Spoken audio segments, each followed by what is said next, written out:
more capital gains on your interest in the bank, on your dividends in your stocks, on the stocks you sell, on the house you sell. The day you turn 55, we reward you and we thank you for your lifetime of hard work. Do you know what an economic boon that would create? It would be boomtown in the United States of America. It would look, it would actually make what happened after Ronald Reagan dramatically cut taxes, created the greatest economic expansion in the history of the world. It would make that look small if every American was rewarded that way. And do you know what that really means? If you cut all taxes out on all of your investment income, every American could retire sooner. Sure. See, taxes aren't a fairness issue. We got to stop liberals from defining it for us. Taxes are a family issue.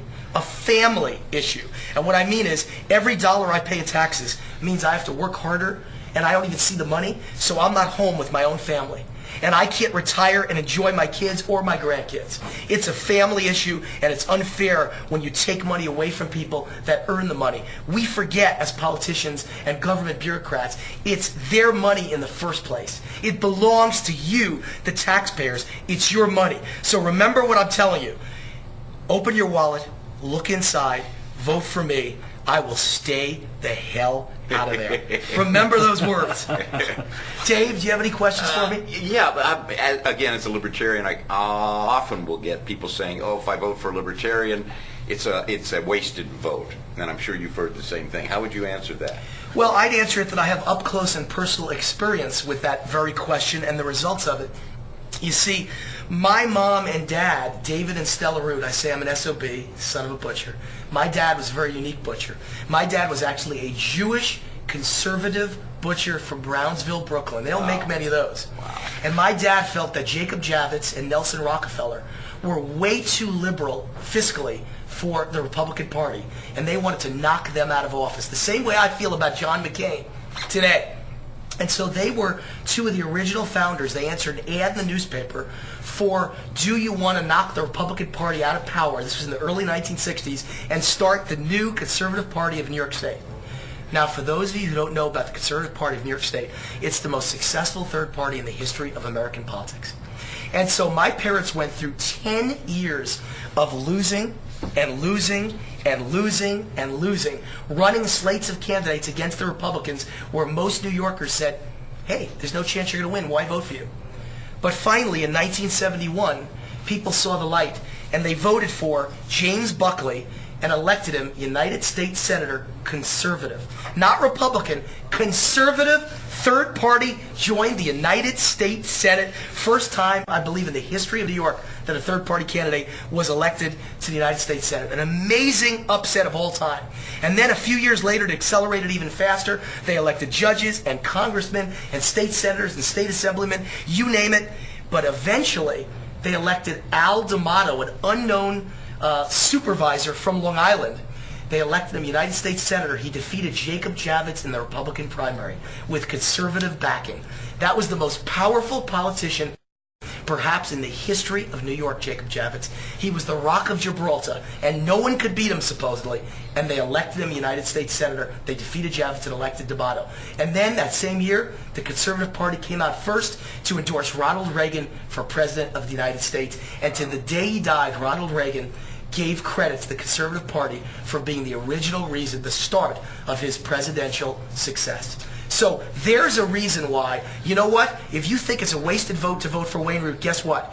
You may vote for me and I may win. It's not a waste at all. I could be your James Buckley. I could be your Al D'Amato. I could be your B-movie actor, Ronald Reagan, who plays second fiddle to a chip and gets elected President of the United States. It happens every day, and I'm that guy. I'm your citizen politician. I'm your small businessman. I'm your homeschool dad. I can be that guy. It's not a waste. And also what's important to note, Dave, is the Republican Party has strayed far from its Barry Goldwater or Ronald Reagan roots. Oh, yeah. It's far, far away. And if nothing else, this election, if I get several million votes, which I certainly plan to do, several million, I can help knock the Republican Party out of power. And that will teach them a lesson not to take libertarians for granted and to move away from their extreme moral majority, extreme religious bent they've gone on, and move back to free market thinking and libertarian thinking. And then maybe we can even elect, God forbid, libertarians go, a Republican politician? What about a Republican politician who really is a libertarian? What's wrong with that? The Republican Party can go back to the days of Barry Goldwater. That would be the worst case scenario. The best case scenario that could come out of all this is we can actually elect libertarians at the local level. If I do well, I could drag up with me. I could have huge coattails and help elect everything from water commissioners to city councilmen to mayors to United States congressmen and maybe even a senator or two. And then the real hope is that it took my parents 10 years of fighting to elect James Buckley. Well, it might take me 10 or 12 or 16 or even 20 years to be elected President of the United States. But trust me, I'm tenacious and I'm committed and I'm passionate and I'm going to get there. And you're also a young man, so you do have a lot of time. Well, you know, I'm a big fan of Ron Paul, and 25 years from now, I'll still be younger than Ron Paul. Did you have some, John? Well, we've got about 8 to 10 minutes left, so I wanna just shoot some ideas at you in 60-second answers. Sure. Healthcare. The answer is always the same. It's freedom. It's more competition, and it's freedom, and it's deregulation. And by the way, Hillary and Barack Obama claim they have the answers when it comes to health care. They're lawyers. They don't have the solutions. They're the problem. We need tort reform. That's where all the expense comes from. But it's about competition. And right now, if you have a health care package for your family of 4 in Pennsylvania, say, and someone else has a health care package, say, in Vermont, guess what? In Vermont, it might be $300. In Pennsylvania, it might be $8,000, and you're forced to pay the $8,000. We should deregulate, John, so that you can buy a package that is better for you and your family everywhere and anywhere in the United States of America. And we should play up health savings accounts where you put money aside that is not taxed, and you can use it for minor health issues to help you pay the bills until you get your deductible. That's the way to solve the healthcare problem. But the answer is not universal healthcare that Hillary and Barack Obama and John Edwards have been so proudly talking about. Ladies and gentlemen, if you understand Canada and England, who both have universal health care, then you know that if you hurt yourself, if you break your hip, if you have a major problem, a cartilage damage to your knee, you might wait a year and a half to get it treated in a universal healthcare system. And worse than that, it'll be treated by a doctor you don't know, you don't care about, you're not comfortable with. The government stuffs the choice down your throat. The answer is deregulation, freedom, competition, and you, the American people, have got to have the right and the freedom to choose what's best for you. What's your view on guns?